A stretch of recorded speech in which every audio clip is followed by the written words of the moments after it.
Let us journey back in time to Madurai, the magnificent capital of the Pāndya Kingdom.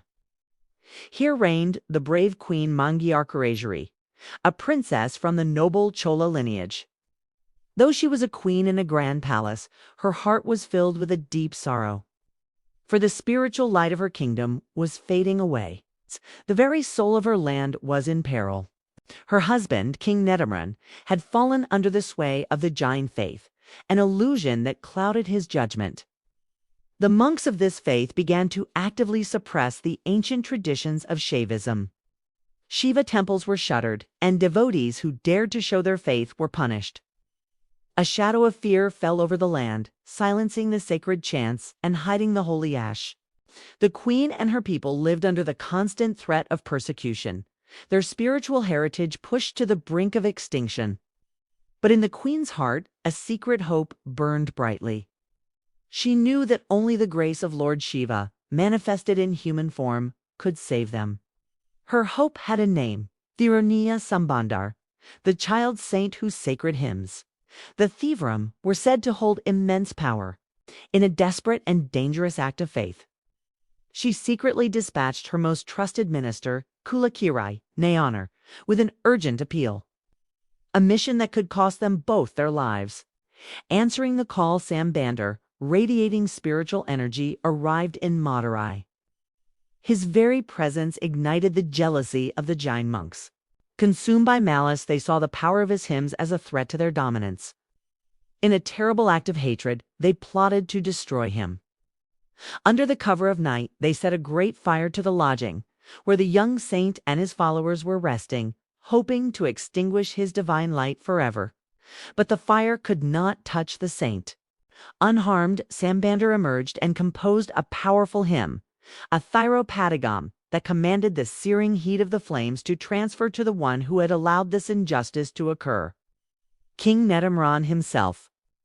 Instantly, the king collapsed, gripped by a terrible burning fever that no medicine could cure. It was a physical manifestation of his unrighteousness, a divine judgment delivered through the saint's powerful words. The queen watched in anguish as the Jain monks tried and failed to heal her husband. Their chants and rituals were useless.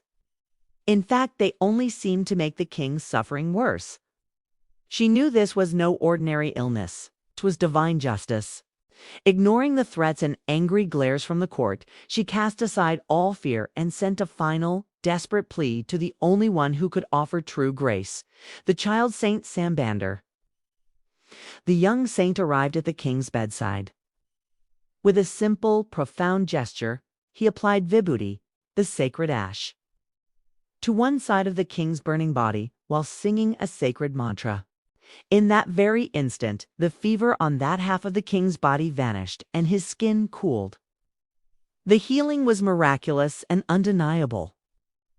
In a final arrogant challenge, the Jain monks applied their own remedies to the other side of the king's body. But their efforts only intensified the pain and the burning heat.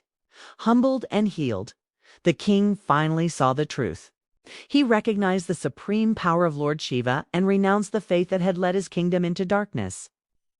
Standing beside his courageous queen, he commanded that the Shiva temples be reopened and the oppressive monks be banished from the land. Together, the king and queen, now united in faith, restored Dharma to the Pāndya Kingdom. For her incredible courage, her unwavering faith, and her dedication to her kingdom's spiritual well-being, Queen Mangāiyarkkarasiyār earned a place among the revered saints and attained eternal grace. Forever remembered as the queen who saved Shaivism. Thank you for joining us on this incredible journey. If you were inspired by this story of faith and courage, please like this video and subscribe to our channel for more tales from the heart of our tradition.